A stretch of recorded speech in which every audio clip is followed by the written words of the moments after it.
Welcome to Home, Space and Reason, a podcast about creating a home that thrives. Hi there, I'm Christina Browning, your host. If you know your home could be so much more than it is, I discuss home functionality, aesthetics, and automation. I'm a realtor in Portland, Oregon, and a home functionality coach.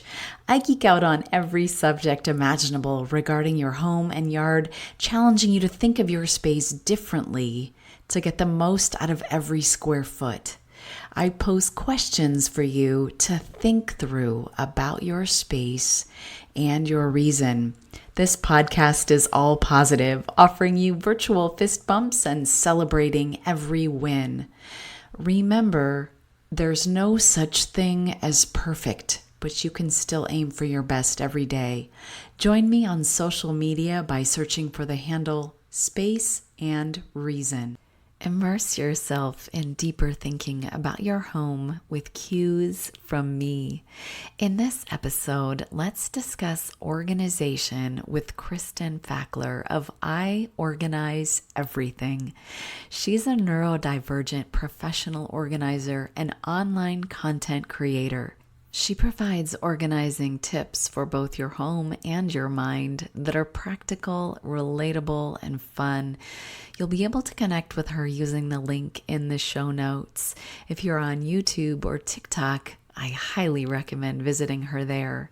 She makes the life skill of organization accessible and fun.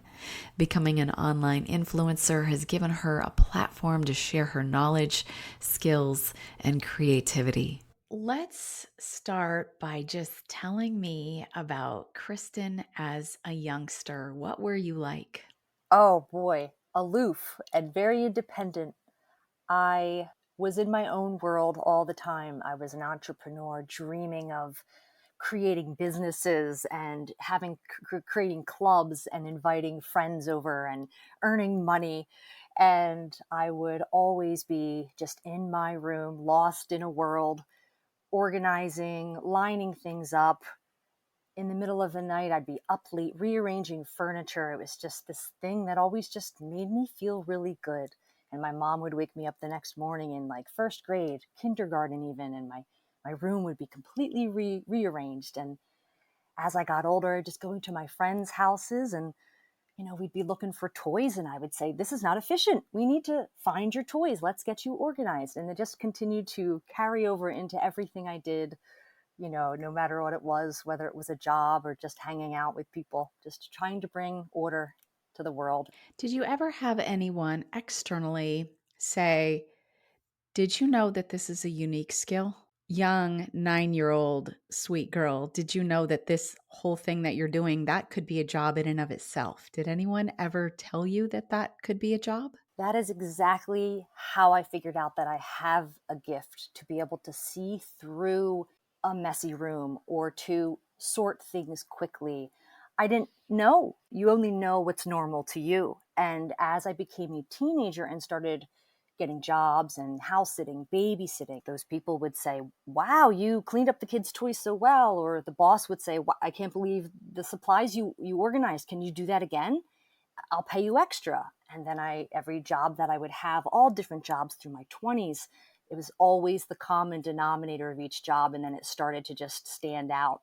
It was the connection between everything that I loved, and people started pulling it and requesting it of me. And that's when I realized, oh, this is really what I should do, because I got to a point where I turned 25 and I just really wasn't happy with where I was. I thought I would be further along. And I just really tried to think of everything I loved. What are the 5 things that I love? And I narrowed it down, and organizing was at the top of the list. And in 2009, I was 25 and I started my professional organizing business. I understand that you had some challenges as a student. Tell me about that. I like to say that I'm a neurospicy professional organizer, also known as neurodivergent.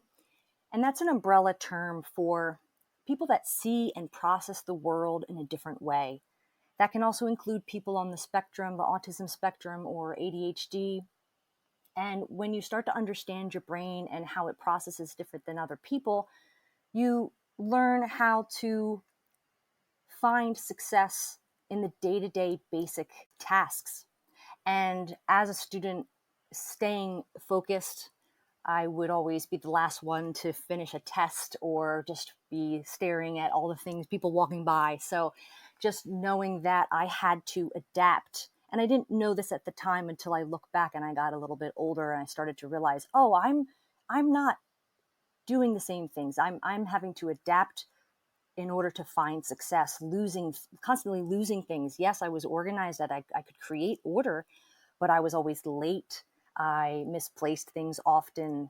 My mind is very fast and it moves at a very quick pace. So really trying to learn about my brain. And that's how I became a professional organizer that relates to the neurodivergent community because of the struggles that I had. I have only become familiar with the concept of neurodivergent and neurotypical since I have discovered TikTok. And so I'm curious, at what point did you say, oh, this is me? Has that been within the last 5 years? It's been the last 2 years, the last 10 years? How recent was that? I would definitely say the last 5 years, there's definitely been a great new awareness to that community. Where I have spent a lot of time in the special needs community for the past 15 years, and I always found myself making friends, being very drawn to people on the autism spectrum, just really clicking. And yes, that's how I see the world too. And there's very, very many differences between everybody's brain. So as far as those specific characteristics is, there's a long list. But within, I would say, the last 5 years, I've really settled in and felt great at knowing who I am and how I need to communicate where I'm coming from and how I'm feeling, because for the longest time, going along with the norms was just really hard. Yeah. So I do some organizing in my profession as well. It's a piece of the puzzle for me. It's not the entire offering. And so one thing that I have become acutely aware of is that when I'm organizing for person B, it is not the same as if I'm organizing for person A. And that both of those things might be different than if I'm organizing for myself, because all of our brains are different and there's no one way that's better than another. But if I need my space to be visually appealing, having my books organized by like alphabetical order might make me crazy, whereas the next person having them organized by color might drive them bananas. So I think it's interesting just knowing that you can't have an organizer come in that has a one size fits all approach until they really understand who their client is. Would you agree? Absolutely. I think that's part of why I love organizing so much. It's always been a hyper focus, and I become very stimulated and locked in when I'm working with somebody or talking about organizing, because it's such a challenge to really listen. I have great pattern recognition. And so I'm analyzing, I'm watching, I'm reading, I'm listening, and I'm trying to find ways that can best fit their needs. Like you said, is it aesthetic or is it function? Like, what habits are they willing to change in order to improve their organization? So, if you could, let's talk about your transition from organizing only to social media influencer. Like, what was that like? And are you still doing organization, or are you just an influencer now? So I'm currently in transition between still being a professional organizer with my long-term clients of 10, 15 years, and my content career is taking off. And I'm finding a nice blend and a nice balance of both. I don't know what the future holds, but I am enjoying this moment with content creation. As a kid, we had a large VHS camera and I loved filming. I made music videos. I brought my camera everywhere with me. So that's a second love of mine. And it's really neat because these two passions are coming together. And not to mention being an entertainer. That's a very key part of my personality, is my mom being a singer and knowing how to captivate a room. And she passed that on to me. So I do love to make people happy, make them laugh, make videos, and organize. So it's just everything. And I just feel like life has gotten to be so exciting because I'm just creating and creating. And to be able to do that and express yourself in this way and help people has been amazing. Right around COVID was when I was home, the lockdown, and had some time on my hands and had been wanting to make videos, but making videos had always been so overwhelming. But TikTok was a great start. There's something about the way that TikTok was set up. It just got me started. And one day I just said, I'm just gonna start making videos. And I was depressed and I didn't feel great, but I made that first video, and that was in May of 2021. Well, I first came across you on TikTok, and it was specifically about this new method, new to me, of organizing called cousins, coworkers, or family. Can you introduce us? How did you come upon that? So when I'm working with my clients, teaching them how to make decisions of whether to keep an item or let it go and where should it live, I would pick it up and I would say, well, where does its friends live? And we would think about, different items that would be connected to it. And I thought one day after working with a client, gosh, that would be something I should post a video about. And as I was writing my script for the video, I was talking with my partner and I was brainstorming, and she made a joke about cousins and, different connections, and we laughed. And then I thought, wait a minute, I think you're onto something. And the very first video I made was, if you pick up an item and you ask, where do I put this? It started with acquaintances, cousins, and family, and acquaintances turned into coworkers. And then it became cousins, coworkers, and family. So my 4-step process with any space, anything that you want to organize, is to purge, sort, contain, and maintain. So purging is always first, aka people call it decluttering, downsizing. Purging is just the term that I've always used. So in order to become more organized, you need to be able to get rid of everything that doesn't belong in that space. There is an inefficiency to organize a room full of items if you're going to get rid of a quarter or even half of what's in there. So remove what doesn't belong first. You may also, step 2 is sorting. You may need to also sort at the same time, which is putting like items together as you're purging. So cousins, coworkers, and family could come into play there, especially if these items don't have a home. They don't have a, step 3, contained home, which is a drawer, a shelf, a specific defined area for those items or that category to live. I love that idea because everybody can relate. Everybody on earth literally can relate to that. Help me understand what that process looks like if you and I are staring at a postcard that has some sentimental value. This is a good live challenge. I love it. Well, you're personifying the item. You're creating human characteristics. So you're going to find the connection. Is it connected to cousins, coworkers, or family? And so you're going to ask yourself, what is the item? So you said you've picked up a postcard. And then you're going to ask yourself, do I have another item exactly like it? If you have other postcards with sentimental value, that would be family. They all would live together, all your little sentimental note cards or maybe notes. And that could work for you, but it might not be the right fit, or you want to see if there's any other options. So the next step would be, what's a broader category of a postcard or this item that you're holding?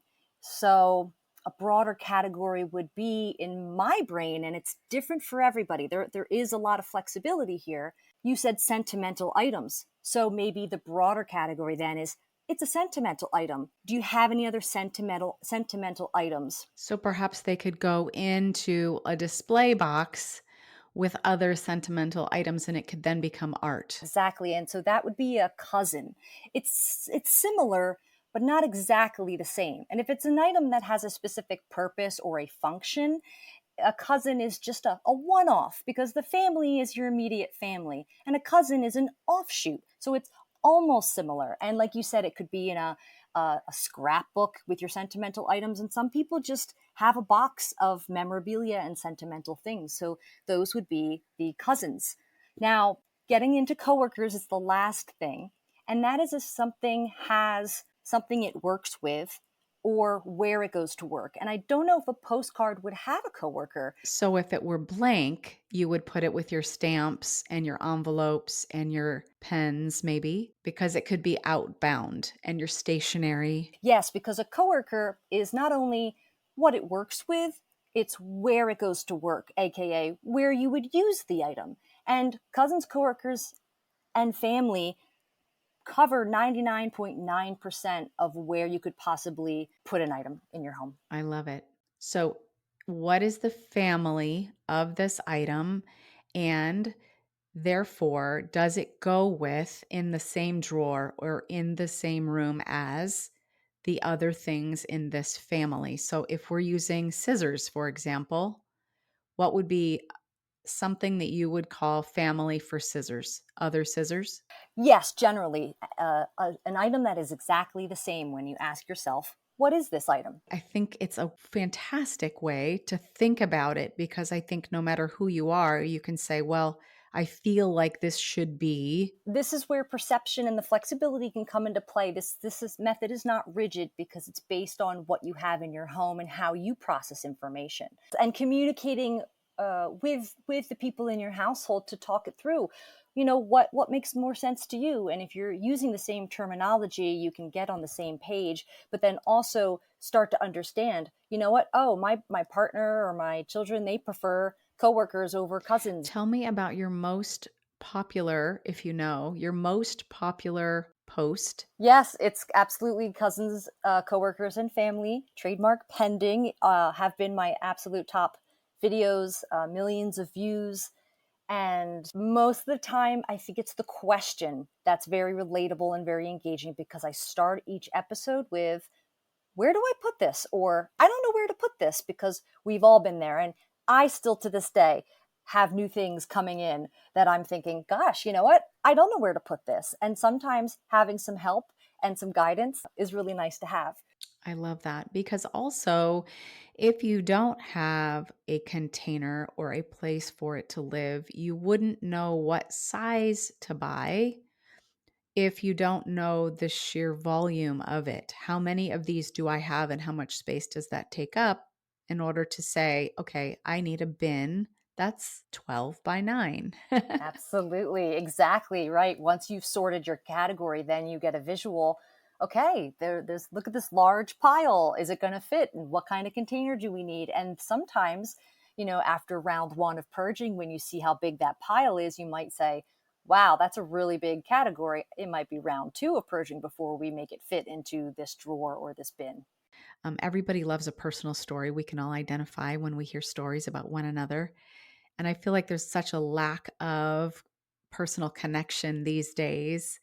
Do you have any stories that you'd like to share about your cousins, coworkers, or family, whether it's in your own life or with a client? Yes, absolutely. I have a dear client that I've been working with for a really long time, and she had a gravy boat.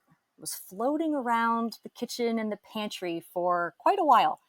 And we never really, you know, addressed that. And I, you know, didn't know that it was just kind of floating around. She brought it to my attention. So I created a cousins, coworkers, and family worksheet where you can answer all the questions and it can guide you to the answers and give you options. So I had her do the worksheet, and we decided, because she only uses the gravy boat during Thanksgiving, otherwise she's not making gravy, we decided to put it with the coworker, a roasting pan in one large container down in her basement labeled Thanksgiving. I recently was working with a client in a similar scenario, and she came across a variety of different leftover holiday napkins. Some of them were Easter, some of them were Thanksgiving, some of them were Christmas. And without knowing it, I guess I was using your method because I said these Thanksgiving ones should go in your turkey roasting pan. And she was like, yes, because I never will remember to use them. I will probably go out and buy a whole new pack. And so I think it makes so much sense to employ this method, because then when you get out in preparation several days ahead, the stuff that you're going to need, you're reminded, oh, I have those napkins. I actually don't need to buy anymore. Correct. Yes. And it really depends on the person to know themselves well, to be able to know where they would look. And it becomes trial and error, that you have to practice. This is a skill to be honed. And some people may put the napkins with its family, other napkins, and they would remember that. But it sounds like she knew herself and she knew that she would not remember that. But the idea is at least you have only 3 places to look instead of an open-ended, I have no idea where I placed it, because there are people who will just say, I'm just going to put it here because it's a special spot and I'll remember that. So if you have some type of guidance and template, then it's not just it doesn't just live anywhere at this point.